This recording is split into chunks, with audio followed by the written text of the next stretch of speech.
그러므로 깨어 있으라. 어느 날에 너희 주가 임하는지 너희가 알지 못함이니라. 마태복음 24장 42절 말씀.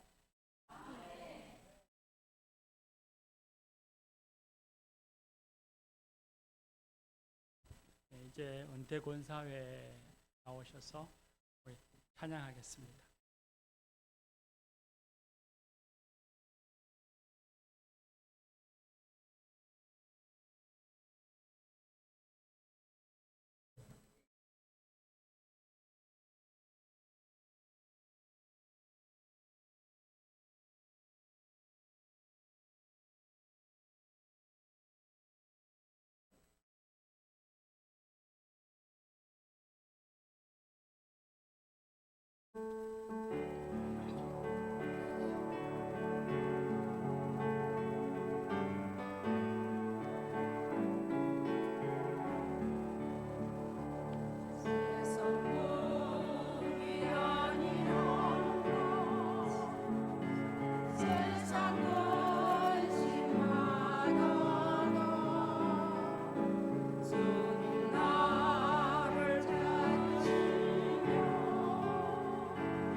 귀한 찬양 감사합니다.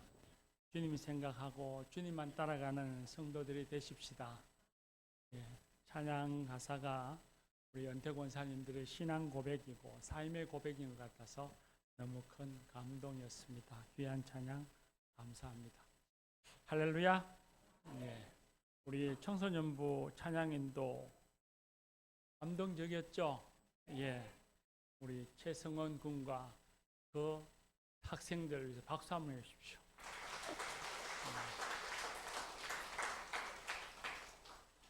그 다음에 오늘 기도하면서 또 성경 봉독안이 있어 우리 모든 학생들 위해서 한번 사랑합니다. 박수 한번 해주십시오. 예, 수고하셨습니다. 고맙습니다. 벌써 30년의 세월이 되었습니다. 그런데 우리가 IMF 시절이라 그렇게 말하죠. 우리나라가 국제통화기금 IMF로부터 구제금융을 받은 지가 벌써 30년의 세월이 지났습니다. 그런데 그렇게 구제금융을 받던 시절에 온 국민들이 다 고통을 분담하며 살았습니다. 저도 제 집에 있던 아이들 돌반지를 팔았습니다. 그게 나라에 충성하는 줄 알았습니다. 그리고 하루하루 힘겨운 나날들을 보내고 있는 그때에 강남의 어느 고급 술집에서는 지금 이대로라는 건배사가 유행했다고 합니다. 상상해보면 2000여 년 전에도 아마 지금 이대로를 외쳤던 사람들이 있었을 것 같습니다. 예수 그리스도를 십자가에 못 박아 죽이는 데 성공한 사람들입니다. 그 권력자들이 예수님이 십자가에 죽는 그날 밤 자기들의 식사 자리에서 건배를 하면서 이 좋은 세상 이대로 나의 불의를 덜쳐내고 내 윗선을 폭로하는 자가 있으면 죽여버리면 그만.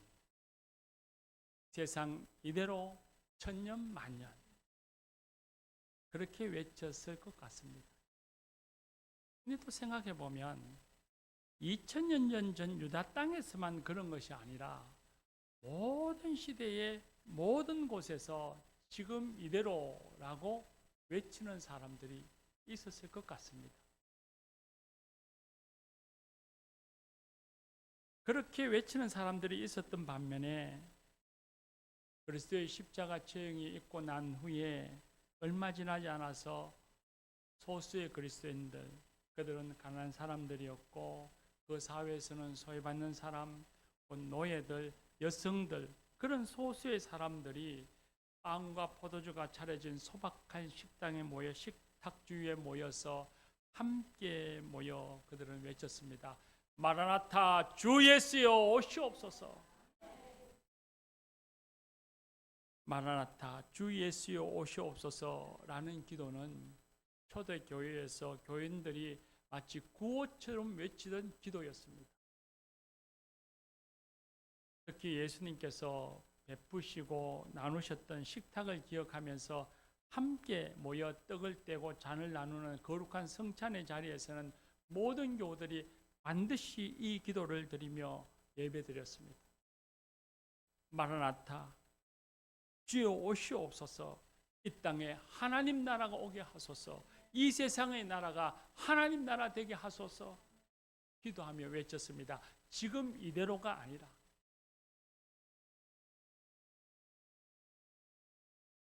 초대교회에서만 있었던 기도가 아닙니다. 복음이 전파되는 모든 곳에서 모든 성도들이 동일하게 외치는 기도였고 신앙 고백이었습니다. 우리도 마찬가지입니다. 우리들도 사도신경으로 신앙 고백합니다.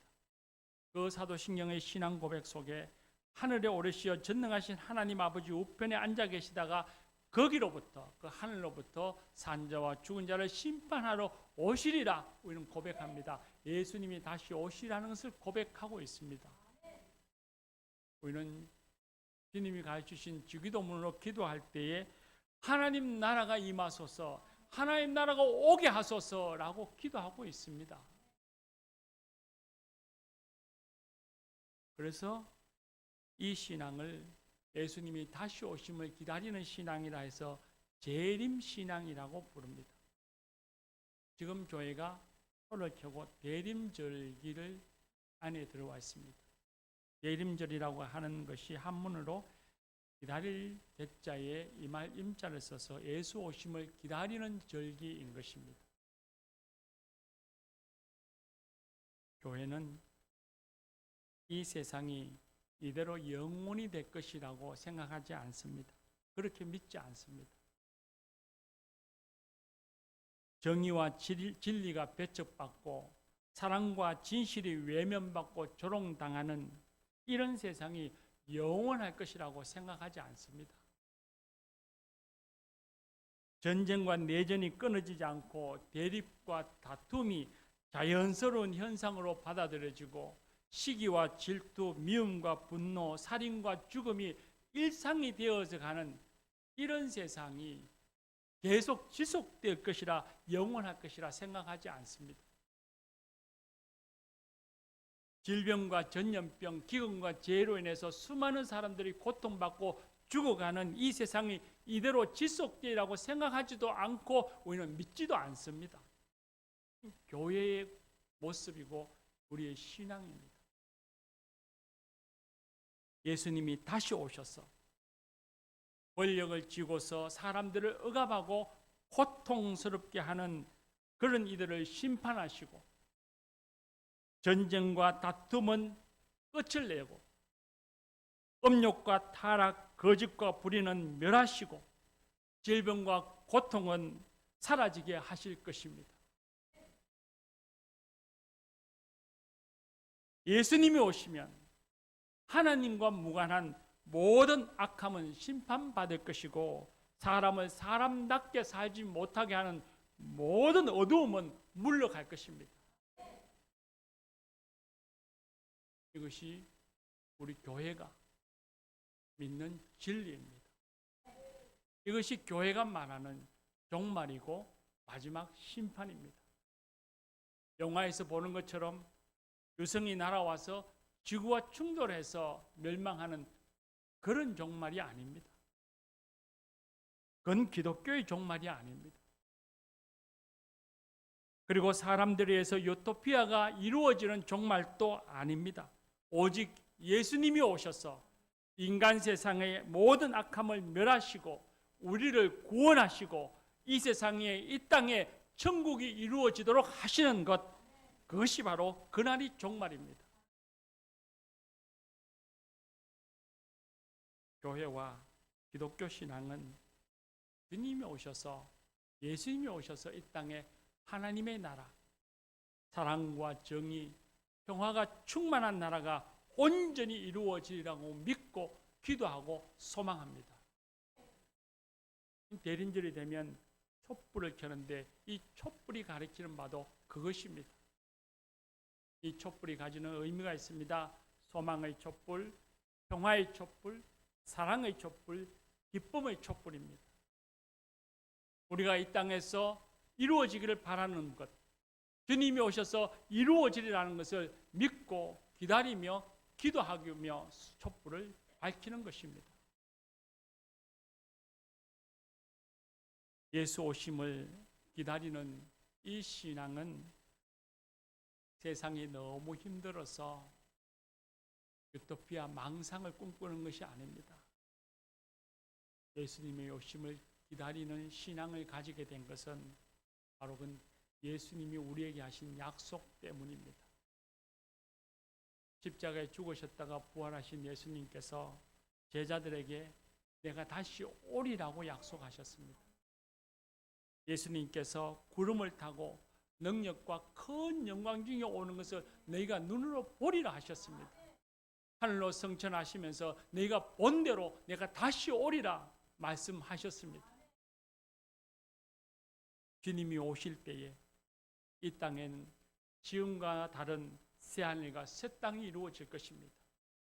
전쟁을 위한 칼과 창이 평화롭게 농사를 짓는 쟁기와 낫으로 변화될 것이라 말씀하셨습니다. 성경에는 하나님께서 백성들에게 하신 여러 번의 약속이 있었습니다. 그런데 하나님께서는 그 약속을 한 번도 어기신 적이 없습니다.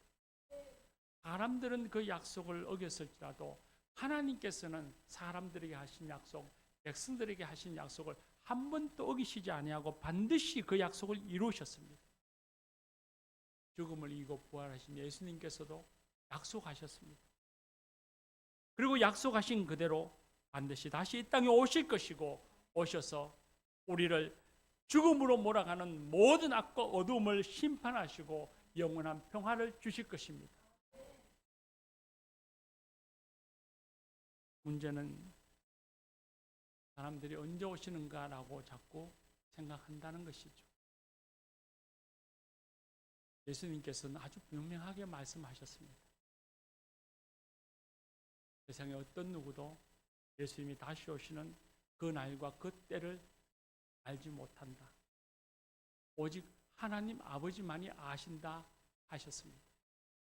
그럼에도 많은 사람들이 예수님이 오시는 날짜를 계산하고 추측하고 예언한다며 말합니다. 그 모든 것은 다 거짓입니다. 이단이고 사이비입니다. 어떤 사람은 말하기를 예수님이 어디 오시는가 라고 묻습니다. 성경은 분명히 말씀해 줍니다. 하나님의 시간과 사람의 시간은 다르다고 하셨습니다. 하나님의 시간은 사람들에겐 천년이 하루 같고 하루가 천년 같다 하셨습니다. 사람의 시간, 세상의 시간이 아니라 하나님의 시간에, 하나님의 때에 예수님은 다시 오실 것입니다. 교우 여러분, 이 진리, 이 주님의 약속을 믿으시기를 바랍니다. 이렇게 우리가 예수님의 오심을 기다리며 기도하며 살아가는데, 근데 우리는 어떤 모습으로 기다리며 어떻게 살아가고 있는가 우리 자신을 한번 생각해 봅니다. 예수님께서 오시면 심판받고 멸하여질 그 악함을 우리는 붙잡고 거기에 매여서 우리는 살아가고 있지 않는가 생각해 봅니다. 돈의 노예가 되고 쾌락의 노예가 되고 명예의 노예가 되어서 거기에 매여서 그것이 세상의 전부인 것처럼 그것이 우리의 영혼을 구원할 것처럼 그렇게 그걸 붙잡고 살아가고 있지 않은지, 정말 예수 오심을 소망하는 사람들의 삶인지, 하나님 나라가 임하소서라고 하는 그 기도가 진실로 내 마음에서 내 온 삶으로 드려지는 기도인지 우리는 한번 스스로를 돌아보아야 합니다. 예수님께서는 오심을 소망하며 기다리며 살아가는 사람들이 어떻게 살아가야 할 것인지를 우리에게 아주 명확하게 말씀해 주셨습니다. 깨어 있으라. 항상 깨어서 주님 오심을 준비하는 사람이 되라고 말씀하셨습니다. 깨어 있으라는 말씀이 밤새 잠을 자지 말라는 말씀이 아닙니다. 그런 육체의 깨어 있음이 아니라 영적인 깨어 있음입니다. 그렇다면 깨어 있는 생활은 과연 어떤 것일까요? 성경을 찾아보면 먼저는 기도하는 것입니다. 마태복음 26장 41절의 말씀입니다.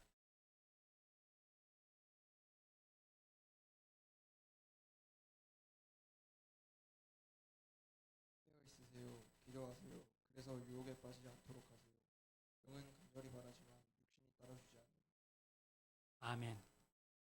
이 성경은 새 한글 성경의 번역입니다. 깨어 있다는 것은 기도하는 것입니다. 하나님과의 관계를 더욱 가까이 하고 하나님과 더불어 살아가기를 노력해야 한다는 것입니다. 그런데 우리의 삶을 돌아보십시오. 공부한다고, 친구를 만난다고, 사업이 바쁘다고, 일이 많다고, 피곤하다고, 게임한다고 우리는 예배에 참석하지 아니하고 말씀과 기도 시간이 없다고 말하고 하나님과 멀어져 갑니다. 이런 유혹을 이기고 하나님과 더불어 살아가기 위해서는 기도해야 합니다. 기도해야 합니다.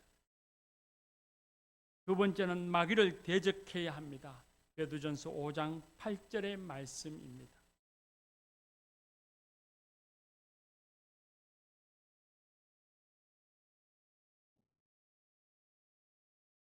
신을 맑게 하고 깨어 있으시고 여러분의 고발자 마귀가 으르렁 밤을 찾고 있습니다. 아멘.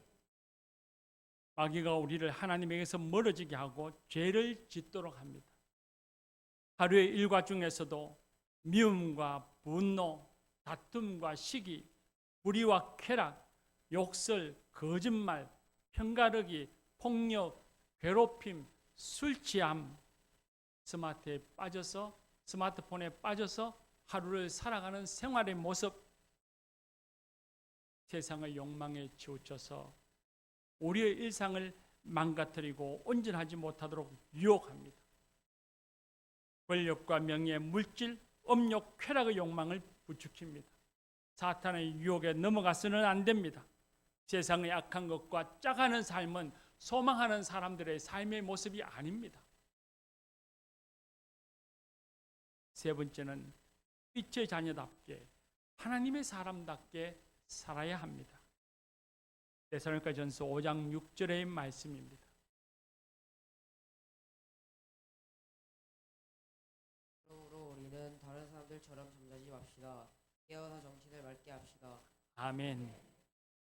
우리는 다른 이들처럼 자기의 이익을 위해 유익을 위해서 몸부림치며 살아가는 것이 아니라 가난하고 힘이 없는 사람, 약하고 소외된 사람들을 돕고 선을 행하며 살아야 합니다. 내 욕심을 위해서 다투며 사는 것이 아니라 화평하며 평화의 사도가 되어야 합니다. 게으름에 빠지지 말고 하나님 주신 삶을 부지런히 바른 목표를 가지고 힘써 살아가야 합니다. 이것이 예수 오심을 기다리는 사람들의 삶의 진실한 모습입니다. 네 번째는 회개하는 것입니다. 요한계시록 3장 3절의 말씀입니다. 그러므로 내가 어떻게 이미 받았는지 또 들었는지를 잘 기억해내어 귀에 지키고 회개하라. 그러므로 내가 깨어있지 않으면 내가 도둑처럼 들이닥칠 것이다. 내가 어느 시간에 너한테 들이닥칠지 너는 절대 모를 것이다. 아멘. 우리 자신이 삶을 살아가다 보면 빛의 자녀처럼 살아가고 선을 행하며 하나님의 영광을 드러내며 살려고 노력하지만 그러지 못할 때가 우리는 있습니다. 넘어지기도 합니다. 실수하기도 합니다. 잘못한 줄도 알면서도 우리가 유혹에 넘어져 쓰러질 때도 있습니다. 그럴 때마다 무덤덤하게 당연하다는 듯이 받아들이지 말고 회개해야 합니다. 하나님께 회개하고 그리고 사람들에게 사과하고 용서를 구하며 살아야 합니다. 회개하지 않고 살다 어느 날 주님이 오셔서 그 잘못을 중한다면 우리가 무슨 말을 하겠습니까? 누구를 미워하는 것을 당연한 것으로 여기지 마십시오. 자신의 호불호에 의해 누군가에게 상처 주는 것을 정당하다고 말하지 마십시오. 형제를 미워하는 것은 죄입니다. 회개해야 합니다. 마지막으로 믿음에 굳게 서는 것입니다. 고린도전서 16장 13절의 말씀입니다.